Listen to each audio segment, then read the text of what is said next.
இப்போ நான் தாய்க்கு நிகரான்னு நினைக்கிற என் ரசிகர்கள் கேட்குறேன், நான் அரசியலுக்கு வரலாமா?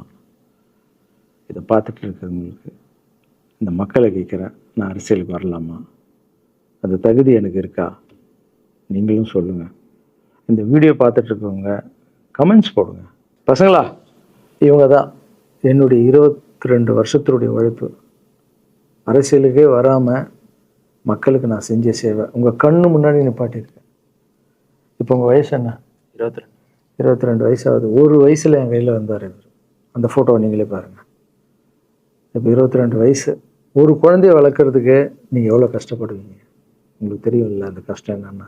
ஸ்கூலுக்கு அனுப்புறதுலேருந்து, ஃபீஸ் கட்டுறதுலேருந்து, உடம்பு சரியில்லாமல் போனான்னு அவன் ஆசைகளை நிறைவேற்றுறதுலேருந்து, ஒரு குழந்தைக்கு அப்படி இருந்தால் 60 குழந்தைங்களை வளர்த்துருக்கேன். எவ்வளோ பிரச்சனை வந்திருக்கேன், எவ்வளோ நோய்கள் வந்திருக்கும், எவ்வளோ நைட் தூங்காமல் வந்திருக்கேன், அதில் எவ்வளோ டிஸ்டர்ப், அதுவும் என் வீட்டில் வளர்த்துருக்கேன்.